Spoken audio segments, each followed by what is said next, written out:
우리가 지금 이번 주간에 체리백운동에서 지도력을 발휘하는 데 중요한 한 큰 축이라고 말할 수 있는 이 영적 권위에 대해서 보고 있습니다.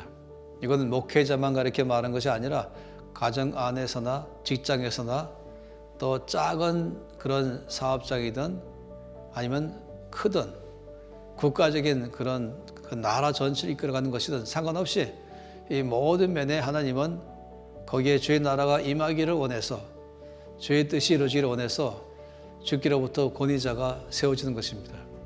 그 권위자가 어디에 권위를 발휘하는가 이것은 이미 처음 봤고 그 권위자에게는 객관적으로 주어지는 증명 바로 신임장에 대한 것을 보았습니다. 그런데 우리가 민수기 말씀 보면서 또 한 가지 영역을 권위자에 대해서 볼 수가 있습니다. 민수기 말씀은 이스라엘 백성들이 이제 애굽에 나오고 시내산에서 백성으로 살게 한 준비를 갖춘 다음에 본격적으로 약속의 땅으로 가는 그 여정에 대한 것이죠. 그때에 여러 가지 사건들이 막 일어납니다.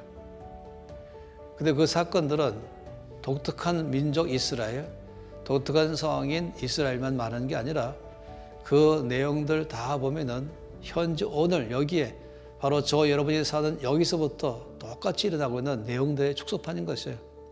따라서 민수기 말씀은 나의 인생 교과서라고 말할 수 있겠고 또 나의 삶에 대한 지침서라고 말할 수 있겠습니다.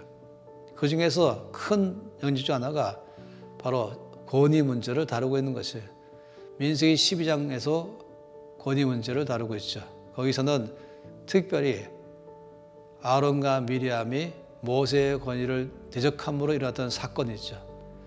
또 민수기 16장 말씀에서는 모세와 아론에게 세워진 이 권위에 대해서 다른 지파의 사람들이 대적하면서 일어났던 엄청난 사건 아니겠습니까? 또 17장 말씀은 주께서 여기에 관해서 시임장을 발부함으로 모두가 다 권위를 가진 사람으로서의 올바른 자세, 권위를 또 대하는 사람은 대하는 사람으로서의 올바른 자세를 말씀하고 있죠. 이처럼 이 민수기 안에서 큰 영역들을 많이 할애하면서 권위 문제를 다루고 있습니다. 그런데 이 모든 영역들을 볼 때마다 참으로 중요한 사실은 이 권위를 가진 사람의 하나의 자세, 권위를 가진 사람의 특성 이렇게 말할 수 있겠습니다. 12장에서는 모세가 자기의 권위를 대항하다가 주께로부터 심하게 책망받고 문둥병 걸렸던 미리암에 대해서 모세가 어떻게 태도를 취하는가를 말하고 있습니다. 내 권위를 무시하고 나를 대항하고 나에 대해서 또 비판하고 또 다른 사람에게까지 가서 중상모략하고 이런 사람이 어려움을 당했을 때 그거 봐라 고소하다 하나님이 공평하시고 하나님은 정의로우시다 이렇게 할 것입니까? 모세는 그렇게 하지 않았습니다.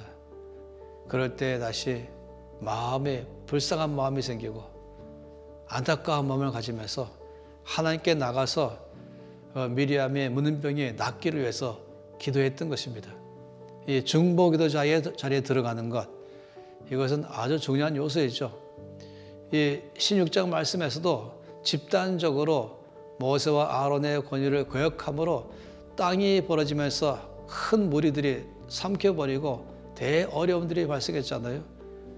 그리고 이것 때문에 또 원망했던 백성들 사이에 또 연병이 막 발생했죠.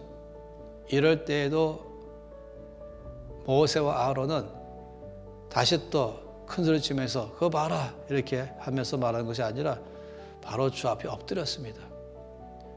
하나님께 간절히 은혜를 구했습니다. 이 연병이 그치고 이 모든 죄를 사해 주시고 저들이 다시 회복되도록 주 앞에 기도했습니다. 이것이 바로 권위자의 또 다른 중요한 특성이라고 말할 수 있겠습니다. 사람들을 대할 때마다 똑같이 대항하거나 똑같이 정죄하거나 아니면 거기에 대해서 늘 공의로만 나가지 말고 긍휼한 마음을 가지고 불쌍한 마음을 가지고 사랑의 마음을 가지고 목자의 마음을 가지면서 그들이 당하는 어려움들을 볼 때에 공의롭게 심판의 표다라고 말하지 마시고 그럴 때는 무릎 꿇고 주 앞에 나가면서 용서해 주시기를 구하고 회복해 주기를 구하고 하는 그런 중요한 자세가 이 권위자의 특성이라고 말할 수 있겠습니다. 하나님은 그런 권위자를 참으로 기뻐하십니다. 하나님은 모세가 그런 상황 속에 있을 때 엎드려서 그들이 잘못된 권위에 대한 반응 보일 때에 받는 어려움들을 용서해 주시고 다시금 돌이켜서 회복할 수 있도록 길을 달라고 요청했던 것입니다. 오늘날에 이런 권위자가 일어난다면 가정 안에, 교회 안에, 직장 안에, 나라 안에, 사회 속에서 정말로 하나님의 은혜가 더 커져갈 것입니다. 중보기도하는 권위자 되십시다.